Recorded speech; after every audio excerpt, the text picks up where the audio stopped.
I mean, I moved out to LA in 1991, July of 91. I graduated college. I moved out to LA and I said, I'll give it a year. If I don't make a living after a year, I'm going to quit being an actor and I'll go get an MBA.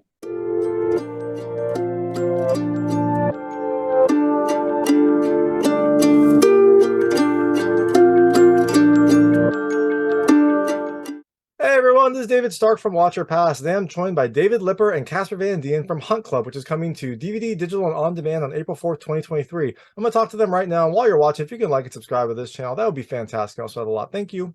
So thanks so much for joining me. This is David Lipper and Casper Van Dien of the Hunt Club, which comes to digital, DVD, and on demand on April 4th, 2023.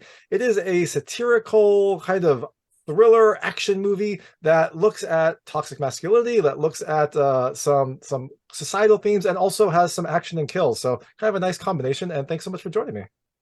Pleasure to be here. Thanks for having us. Awesome. So I guess the first question is for David, since you wrote this film, like where did this story come from? Like what inspired this? I sensed a few societal themes in it, so maybe that was a part of the inspiration. But where did the story come from?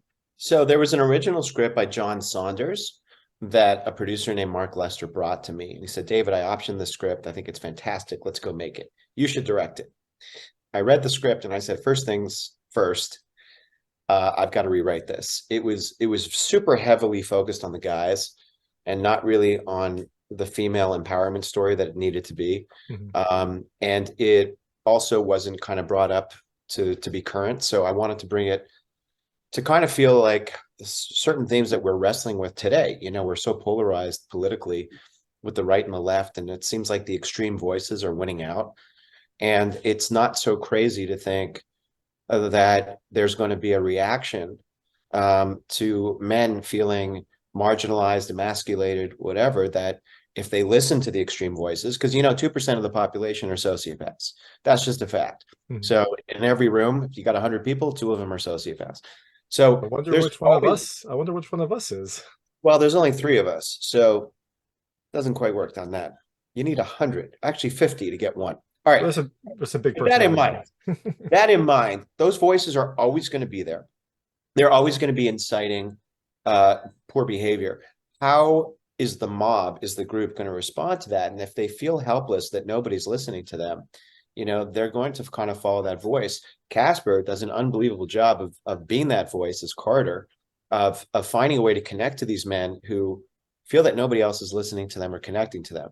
Now, at the end of the day, it's a good old fashion revenge movie. Guys are the bad guys, the girls are the good guys, but there's no black and white. We don't want to write black and white characters. We don't want to write black and white movies. We want actually to say, well, within that group, there may have been some people that could have gone one way or the other. And that's what you see in the character of Jackson, which is Carter's son, Casper's son in the movie, where he's on that line. He's not yet been turned to the dark side, and he could kind of go one way or the other, and he's battling his sense of ethics and morality, where he's just saying this can't be right. But at the same time, he's feeling that pressure of you got to do this or you'll never feel like a man, or you're going to give into impulses and feelings and things that are going to steer you in the wrong direction. So all of these are metaphorical to the battles we're dealing with, I think, on a much bigger level here right now. We're so polarized politically, as I've been saying. Why is that? Maybe we're not listening to each other very well. Maybe we're ostracizing people without realizing how much we're doing that. And we need to be doing less of that. So again, I don't want to get too political. I don't want to get like, it's a movie all about that, but I wanted to sprinkle that in there. So they're not just black and white, good guys, bad guys.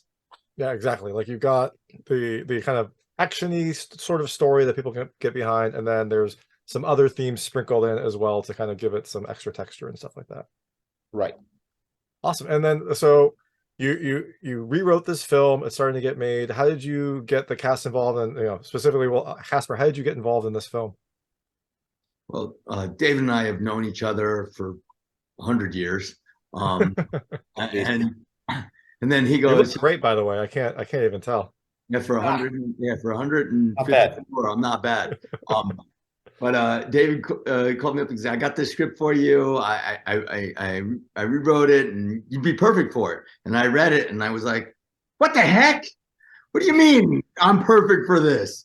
But but it was like it's an acting piece. It's an intense acting piece, and we've known each other, and I love David, and you know, he's like, I got women behind it. I got a woman director, first AD, women producers, women behind the scenes. It's a women empowerment story. You've got daughters, you've got, you know, sisters, wives, whatever you want. This is about empowering them. You might be a hard character to like in this, but it is, in the end, it's a great vindication story for the women, and empowerment for them. So I think he was right in that. I mean, it's still hard for me to watch any of the things that are really difficult. When women are being mistreated, it's still a difficult thing, as it is for every human being to watch that. And I think that's why it's such an intense movie. But even when we were watching it in the audience, all the women were just going, so they were just screaming when they would have a little revenge on some of the men. It was wild in the premiere he's talking about, we had the other night. We had a packed auditorium of 300 people, and the women were cheering and clapping. So they really look. It's very difficult, David, to formulate a film where the women have the right to kill people and get revenge. So you have no choice but for them to go through some stuff, some uncomfortable stuff, the stuff that Casper's talking about. And there are going to be moments where people are going to get turned off and say, that, you know, I don't want to see that. Like, I don't want to see women getting hurt in any way, shape, or form. But if they're not, then that cheering and clapping that happened when they took revenge wouldn't exist. It would not, yeah, 100% would. At the end of the day, it's a movie, you know, and we live in a really fragile time right now where it's like, I even had a distributor ask me, well, can we just cut out all the stuff that happens to the women and just have the whole movie be the women taking out guys? And I said, well, then they'd be sociopaths. Yeah, that's a fine line right there. Yeah. You know, that's not the movie. Like, you know, we have to go through trauma and pain to overcome it. That's just basic story structure, you know, if you're writing any kind of screenplay. So the fact is, though, that everybody is so bloody scared right now about offending people. I had one guy tell me, a distributor who was originally supposed to be on this, he said, I'm worried they won't get to the good part before they're too turned off by the bad part, you know, and it was a very real thing that we have to consider. So I will tell you that there is a rape scene in the film, but what I did is I never show it. I only show getting into it, and I only show the aftermath. And originally, from the original script, that was something that was in that. I took it all out.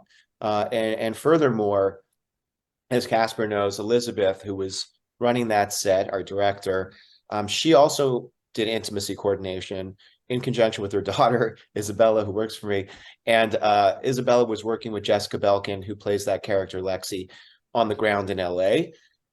Elizabeth and I were taking videos on my camera showing each shot and each piece of blocking and say, we're going to show this, approve that. We're going to show this, approve that. And if at any time you're uncomfortable, there's a safe word between Elizabeth and the actor. And that I don't even know, that nobody else knows. And that's it. We do a close set.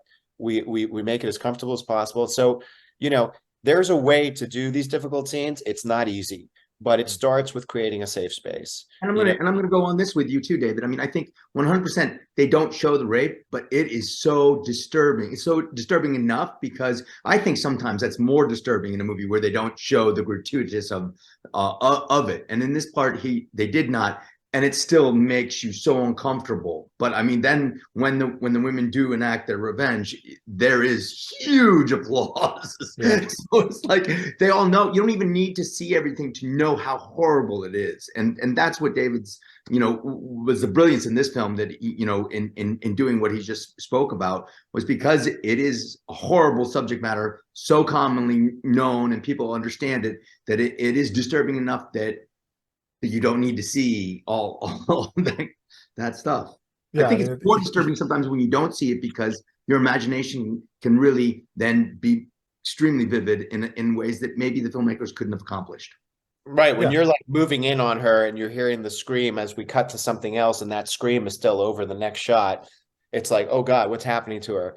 that, like Casper said, the imagination is way more intense than what I could show on the screen, and I don't want to show it on the screen. You know, I don't want to shoot that. I don't want to make this gratuitous. To tell you the truth, the gratuitous stuff where we saw the most blood and stuff like that is when the guys get their comeuppance. That's where I went full Monty on that stuff. But with the women, we really wanted to pare that down as much as possible. So any kind of deaths that happen with the women, I really pulled back on the blood. That was a conscious choice. That was times, you know, me pushing over the director and saying, I want to be extra careful here that we don't get too graphic on any of the female stuff, and just do what we have to show. And then when on the men, let's go for it. Because us guys, at the end of the day, we're like, bring it on. Let's see all the blood and gore and whatever. We'll take it. Well, and then to your point about how you have to have like those darker scenes in order to then have the celebration of the later deaths, which I think is correct. Like there's definitely kind of a joyous moment in the revenge part of this film, which you get. And you don't know if you nailed it or not until you're in the theater, like we were the other night. And those 300 people were, like I said, they were clapping, cheering, saying, "Go, Mena."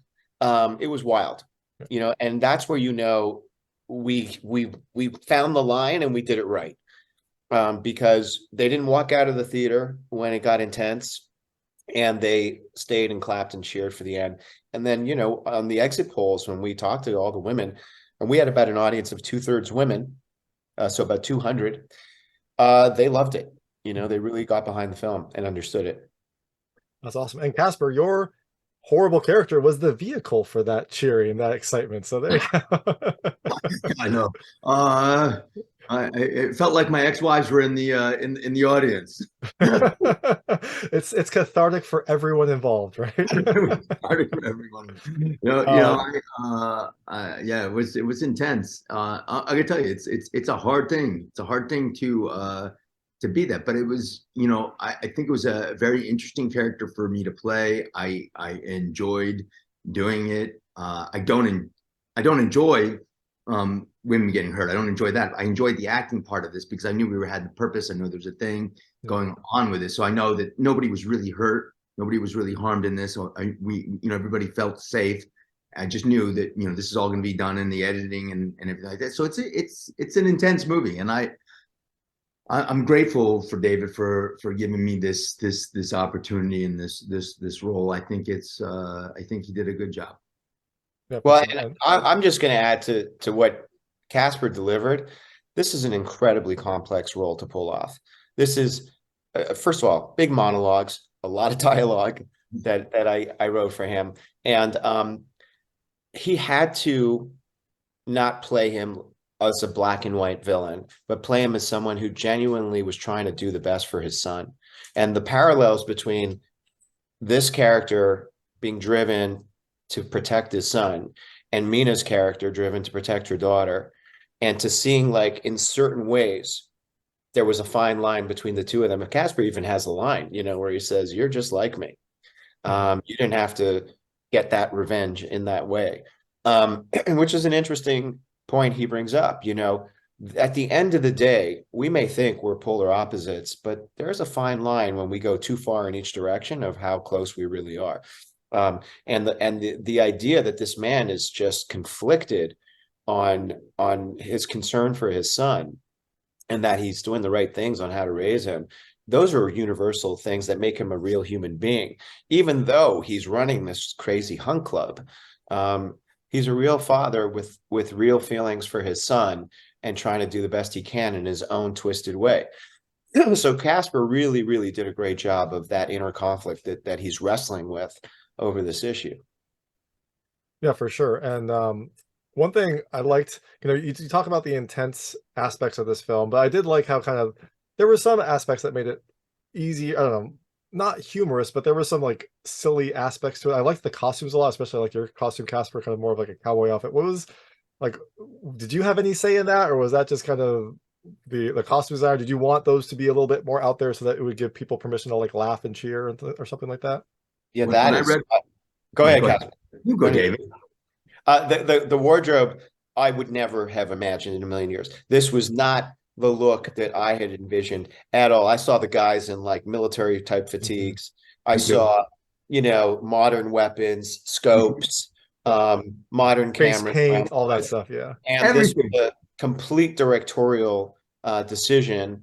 And between her and her costume designer and production designer, they kind of, I mean, I was in on these meetings, but like this was just when I saw the first costumes, I was like, oh, but then I went, well, that's why you like to bring in other people, because that's just not something I would have gone with. I would have gone with a more masculine choice. And this is where the female touch really pays off, because that's something probably none of us guys would have led to. And this whole retro look of like, metaphorically, it just works because it's men trying to go back to the way things used to be. This is like a recurring theme. It's like we've lost the upper hand.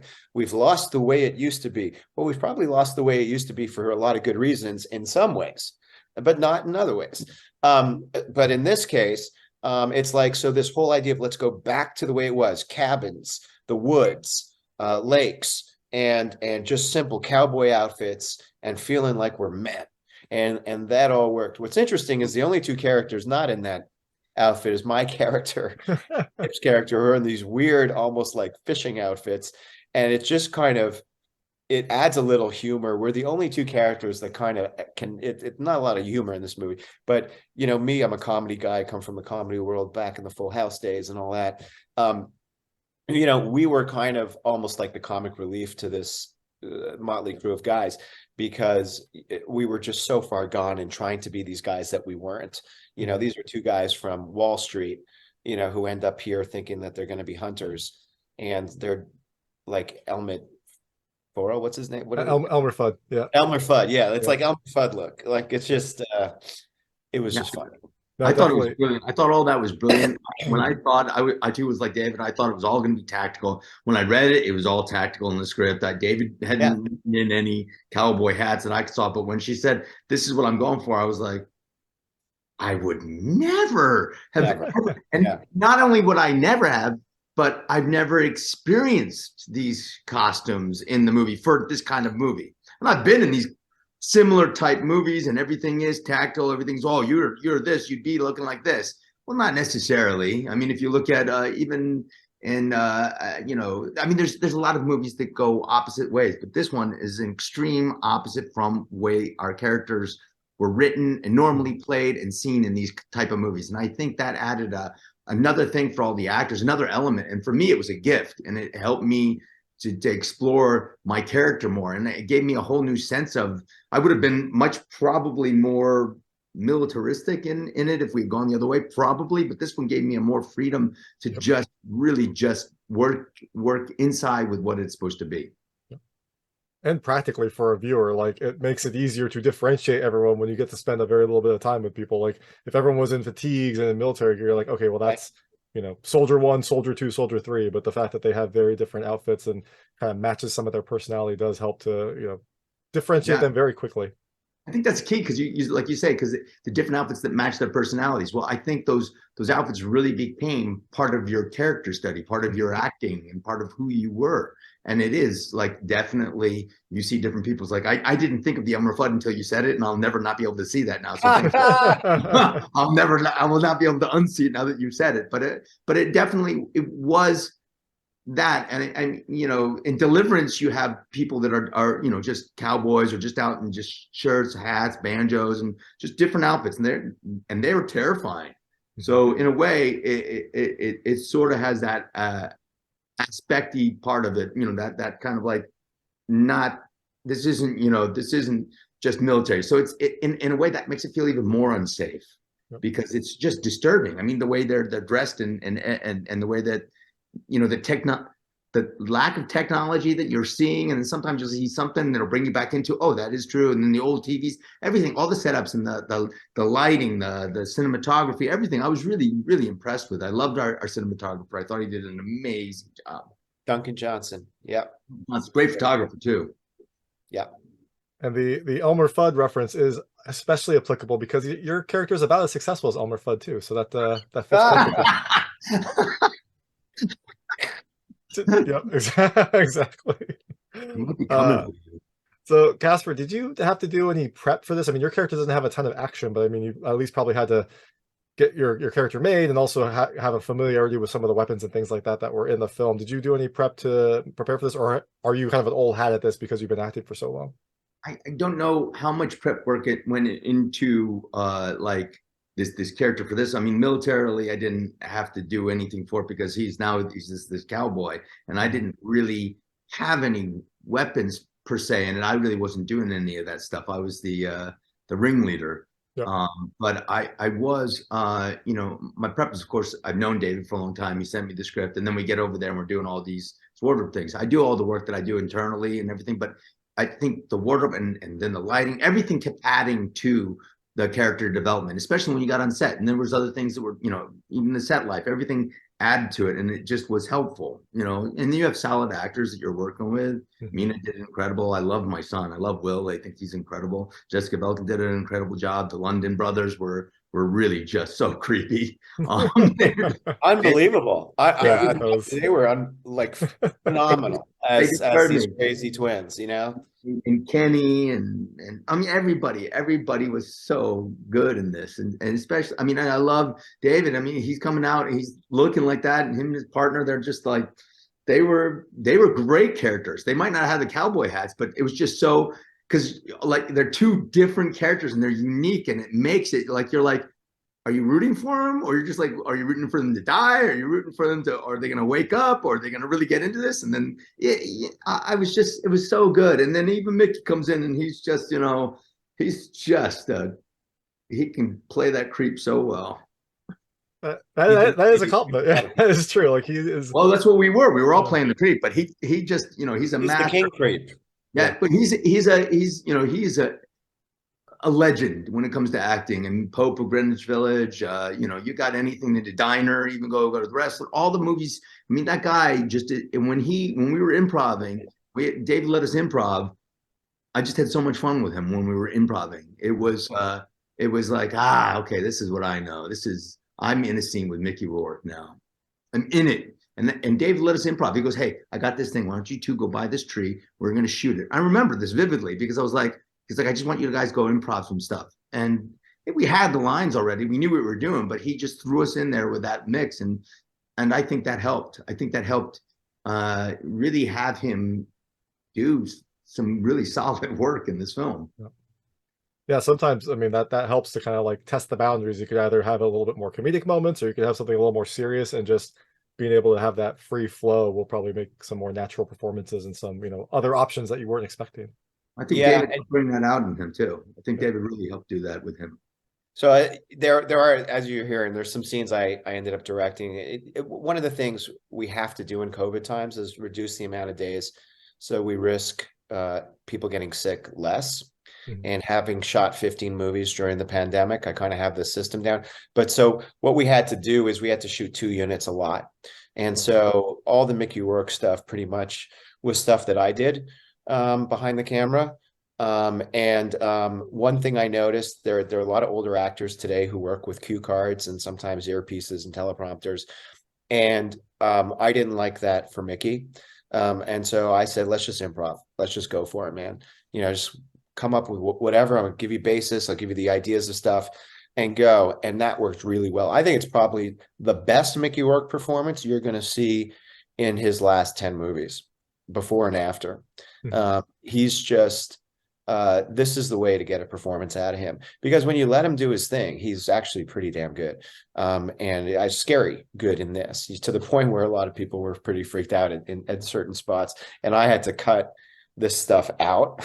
Yeah. A lot of stuff I had to cut out that would have been way too offensive, that definitely offended people in the rough cut. But I think we just found that balance with him. And like Casper was saying, like when those two were feeding off each other, improv like that, it was great. Yeah, it was a lot of fun, because I was you know Mickey, you see him around and you're always wondering what he's going to be like. But then as an actor, when you get to work with somebody who's on that level, you know, he's been on that level. He's been in some huge movies, and he's been Academy Award winning actor, or at least nominated, you know. So He's and I think he should have been nominated for a couple of others too. But I mean, I look at some of these films that he's done, and I go, man, to act like that, and then to be in a scene with him, and then Dave gives us this freedom to do this little improv that we did.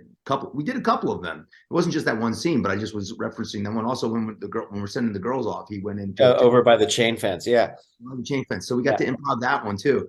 Those for me, I was like, I can see this is why he's Mickey Rourke. He's the real deal. Real deal. Yeah. And plus, by the way, all this cowboy stuff, he has all those outfits. One of the things in Mickey's contract is he brings his own clothes, which is amazing. Funny. Like I was looking at this movie he did called War Hunt, and it's like he's wearing like, I don't know, like a leather jacket. He's supposed to be like a general leading the troops in World War II or something. And he's got like all this weird clothing on. But in our movie, I knew he had all this cowboy stuff. And I said, bring all that shit. That'll be great. And he did. And matched with all of us. And you know what? It's like some of those movies now, when you see Mickey in them, he kind of stands out because he looks different than everybody. Well, we all look different in this movie. Exactly. Nobody. I'm like, what does he do when it's a like he did a medieval movie? I'm like, I asked him, like, what did he bring for that? Like, I asked his manager, like, what did he bring for that? He brought his own clothes. And then they added like a sword and a shield and whatever, but like leather armor, yeah. Like real leather. I like he did not wear the leather pants in that one. Yeah, actually that's a good point though. Like his outfit normally would be out there, but in this movie, to your point, Casper, it looked normal. Like it was like a jean, like cowboy-ish jacket that looked less out there than like yours or your son's I got a big HC on my thing, chains, the cowboy. Oh, you had the best. You had the best outfit, hands down. Casper looked like $1 million. Yeah. It was everybody. I love the look of everybody. Even Maya's in her outfit too. Oh yeah, for the women, she was the best. Yeah, they all come in these outfits, and then the performances. I mean, Mena stepped up. I mean, she was amazing, and she's amazing. By the way, Maya did all her own stunts. Okay, Maya Stojan. She's been in a few of my movies now. She is like, it's just when you don't have to use a stunt double for somebody and they can do that level of action, it's a huge gift. Yeah. It's less stuff you have to cut around. It just looks so much better. And it's one less stunt person you have to hire. So I just want to tell you, she did all of those fight scenes. She did it all. And she worked with the stunt crew a lot. So Maya is extremely valuable in these kinds of films. I love her for action films. I'll definitely use her again. Definitely. Awesome. But she really, I just want you to know, she did all those moves, all those kicks and punches and everything. That is awesome. So I'd like to now switch to, I call it the lightning round. They're just lightweight questions about the film. I want to see how your personal experiences map to things in the film. You can feel free to skip any of them. I will not be offended, but I try to keep them very answerable. The first question is, have you ever been hunting? Casper, I'll give it to you. Military school. I went and hunted other men. And we had Last Man Standing. We went and hunted. We find out who's in boot camp. We go out, and it's all the military schools. They sent 2 from all the NJROTC units, and then from the elite military schools like I went to, Admiral Farragut Academy. They sent 7 of us from that one, and I was last man standing in it. So I won't. You have to kill everybody in it, but kill, but fake kill. It's like you're dead. Gotcha. Boom, boom, boom, and you have to go camo, all that. So. Hunted men. You've hunted the most dangerous game. See, I hired the right guy. See what I've never hunted a game, but I've certainly shot weapons before. And by the way, Casper's shot 1 million weapons. So the last thing we would have ever needed to do is train him how to shoot a gun. I was in military school. I was a sharpshooter with rifle and pistols, and I had the key to the armory. Actually, they don't do that anymore. It was an all-guy military school when I went, but I was a 8-year-old kid with the key to an armory. But we didn't go out and shoot people like they do now. Some of the kids, and it used to, So I would never even thought about something like that. Yeah, but they don't do that anymore at the school. I know that much. I am glad that they trusted you for that responsibility, because you're right. I can see that going. They had checks and balances, but there was ways that I probably could have gotten around it, and I'm just grateful they don't do that anymore, especially in these climate and age. I just don't think that everybody should be able to their hands on a gun because there's a lot of crazy people out there. Like those 2% sociopaths, if we could figure out who they were, maybe we'd have a lot less. You guys are going to do this now. Every time you're in a crowd, you're going to be, there's 2 sociopaths here. Where are I'm they? totally gonna do that. Yeah. And if you can only find one, you know who the other one is. I'm gonna be like this. Yeah, That's from the FBI, by the way. That's FBI research. I'm gonna be like, is it only me? Yeah. Could be. Only if there's 50 people, it could be just you. Why is he looking like that? Next question is, have you ever been in a secret club? Oh. A secret club? I think Casper has, but he doesn't want to say. Have we been a member of a secret club? Yeah. Yeah. All right, exclusive. David and I were in one together. That's right. We can't tell you about it, otherwise we'd have to kill you. It wouldn't be a secret. Just initiate me in. Tell me what I have got to do. But tell me offline, right? We don't want to say it to the public, if you were hunting, like in this scenario, what weapon would you choose? Casper, sounds like you would choose any weapon. It sounds like you're good with all of them, but I don't know. If I was to be a killer, oh my God. I don't use weapons like I did when I was a younger man. I don't have them anymore. I don't own them anymore. I don't do that. I did, and I thought it was something I needed. I don't as I've gotten older, and I don't like them as much as I did when I was younger. I still love doing them in movies, and I don't mind going to a range to shoot or anything like that. But I had kids at home. I never wanted to have a gun around that. I never ever wanted to have that. It's just because I know I wouldn't always be there, me personally, and I knew that I go off and shoot movies, and I would never want a gun at home, because I also don't, not necessarily my children, but if anybody came over there and got a hold of it, I just wouldn't want them. So for me, I don't know. But if I was to be in a war, I'd want any of the arsenal that the U.S. military has, because I think we have the greatest military in the world, and I think that any of the tactical stuff that we have, I would want to try to get a hold on. But if I had my druthers, put my ass in one of those tanks, or get me up in a plane with my pops. My dad flew over Nam with a bomb. He's like, give me something that I know I'd have the firepower to back it up, because there's always somebody with something bigger. Yep, for sure. David, what about you? Do you have a weapon of choice? In this movie, we wanted the hunting tools were back to the basics. So, if it's between a knife and a crossbow, I'm going to go with the crossbow. So and crossbows are just cool. So I like the crossbow. All right, that's both are good options.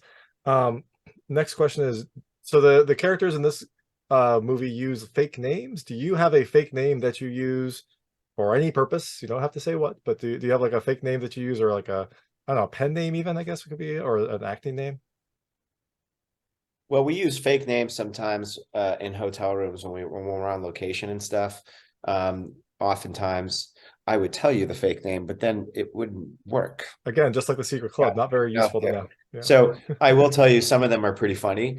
And I see them, on my master list when we're figuring out what to put down for different people, because Mickey Rourke's not going to put down Mickey Rourke at the hotel.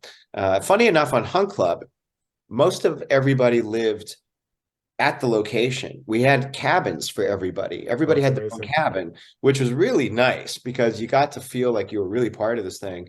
And you had a kitchen, and you had a living room and nice rooms. You're right on the water too. It was really pretty. And it's actually a resort, this place. But some people, we didn't have enough cabins for everybody. So certainly I and a few of the production upper producers stayed at the hotel, and some of the cast, like Casper, stayed at the hotel with me, and Mickey was at the hotel. But pretty much everybody, even Mena, wanted to stay in the cabins. So nice. I kind of missed that. We missed out on that one. But yeah, that's a real experience when you get to really live on the set. That's unusual. That almost never happens. Yeah, that sounds fantastic. That sounds like a summer camp where you also get to make a movie, which sounds like a lot of fun. Yeah. Next question is, do you own any camo? Yes. Any what? Camouflage. Yes. Camo. Yes. Yeah. The lingo, camouflage. Okay. No, I have none. Yes, you didn't get to keep your camo hat and your camo jacket? Did that go back to wardrobe? It went back to wardrobe. Yeah. That's unfortunate. A lot of that stuff was I got my hat. Yes, most usually when we shoot a movie, we have doubles and triples and quadruples, and especially with action and blood. And this was an unusual thing where the Yeah, costume designer had one of a kind stuff, which I was Yeah. like, "You don't have triples?" She's like, "No, it's a one of a kind." And I'm like, "How are we gonna deal with the What if it gets like hurts? Yeah. when it gets dirty or bloody or like?" that So was another challenge. I forgot about that, but that's totally yeah, true, because and that had to I'm be like, actually almost like a nightmare for you, Dave, because you I probably said that's a very very bad idea in a movie. Anyway, but I will say, you also ended up with these unique, even the underwear the girls were in were special vintage underwear. It's not like I could go to Walmart and buy this stuff. That's the thing. So, and they did have a Walmart in this town. That's about all they had. Is a very small town. We shot in called Wiggins in Mississippi, Nice. which if you haven't heard of it, there's not a whole lot of people there. I don't know, 1,000 people maybe. So it was really, really small town. But they have a Walmart. Casper, They have you a should Walmart. work. You should work in your future contracts that you get to wear that hat. That could be your signature thing from now on. Well, I used to ride horses a lot. I had my own horses, so I have quite a few cowboy hats and boots already. So that wasn't too much of a stretch for me to be in a cowboy hat. A lot of my wardrobe is cowboy wardrobe. I have a lot of cowboy shirts, a lot of Wranglers, and a lot of boots and belts. I mean, I've had them I have some boots that are 35 years old. So I mean, I've been a cowboy. Yeah, that's sounds like the perfect role for you. Yeah, it was. I was like, oh, if I had known we were going to be cowboys, I would have spoiled my own stuff. But her stuff was definitely even cooler than what I would have done. I wouldn't have, all that. I mean, I was so happy with all this. I was like, and it just gave me. I held, you put that on, and it's like you're putting on the skin of the character in a way. It's like you become that. Like David became this Elmer Fudd because of the outfit he had. But I'm watching my friend who I've known for forever. When we'd audition against each other in this business, we've just been around. We've always been crossing paths. We've always bumped into each other. And not a lot of the guys that when we first came out are still doing this. There's not a lot of us. I was just thinking that, like there's really like a handful of us from back in those early 90s. Yeah, and we So see each other.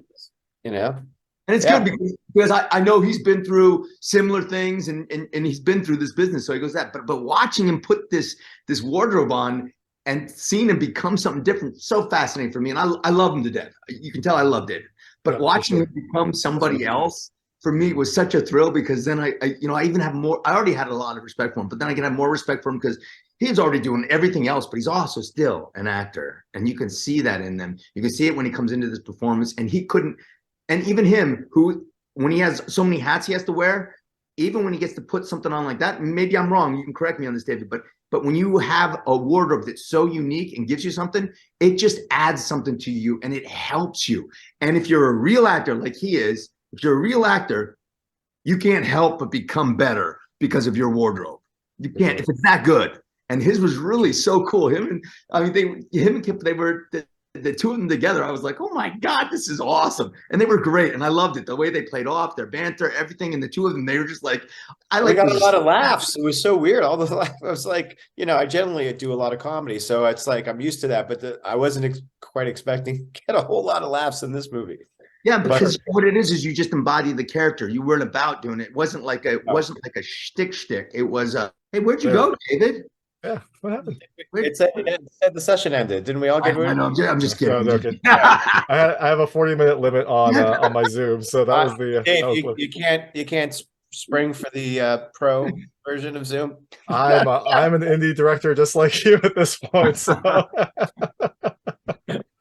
that's true. Okay, so yeah, no, I love that conversation. I love how animated you were about the costumes, Casper, and how it like really lets you transform. And I think that definitely helps, especially when you have to play these characters that are a little bit out there or maybe a little bit more difficult. Having the ability to kind of like physically manifest in that role helps a lot.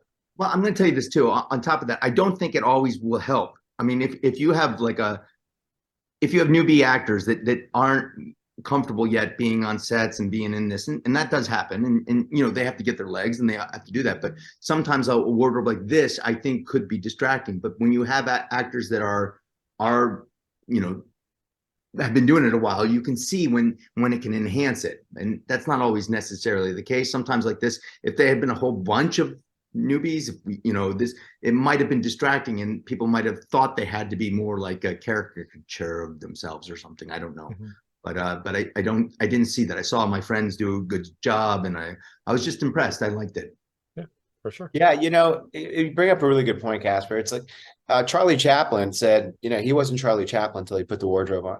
And when I'm back in my youth, when I used to teach acting, it was really important that you don't be a caricature, like Casper just said, but you do the inner work, which is all your own personal stuff that you bring to the page. You bring on characteristics of this guy, and that's a handful of things. I mean, I can't imagine how much time Daniel Day-Lewis spent with those knives in Gangs of New York, but he didn't say, I'm a butcher. Let me pretend how to be a butcher. What he did was he played his role, he did his inner work, and then he worked with knives. And you found that he was a butcher by the way that he was so comfortable with these knives. And that moment where he taps his eyeball, his glass eye with the knife, but he wasn't playing the butcher. He was playing a guy who was obsessed with power, and he went for his objective, but he took on these characteristics of the butcher and some of those things that butchers know how to do. Like Casper's saying, once you put those cowboy boots on, you're going to walk a different way. Once you have clothes that fit like this, it's going to give you a different posture. So the clothes can add to all that. The same way if we were in military fatigues with machine guns and stuff, we would be like this. It would be a different vibe. It would have changed the performance for sure in some ways. 100% it would change the performance. Now, it might have still been a good movie. I have no idea. I will never know. Yeah. But I do know this. I hadn't seen something like this. I hadn't been in something like this. And so for me, those wardrobes were, they were part of they're part of the characters, and almost like they're a separate character or entity in the film themselves, almost. But it's just because the actors were able to bring it with them, I think. But they really embraced it, because it could have been the opposite. You can have where people don't like, I just don't feel right in my costume, but everybody really felt embraced by it, I think. And that's so, and I got to tell you, that's extreme to me, because it is not the way it was written. 100% it is not the way it's written.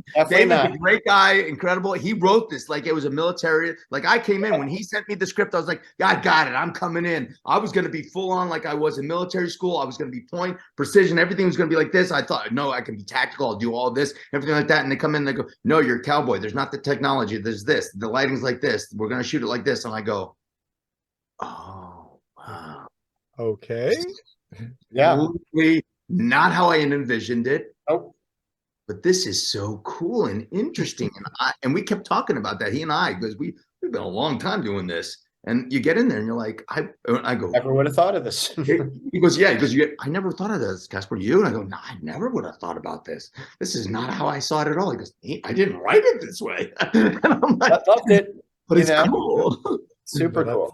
And that's why it's fun to have, other people collaborate, because that is a good point. Absolutely. That's a prime example. Yes. Stanislavski said it best. He said, collective creativeness. Everybody's got to do their part. And you have to do that. You have to be a part for it. And great directors, producers know that other people can come with ideas, but in the end, if they like them and they embrace them, then it's actually their idea.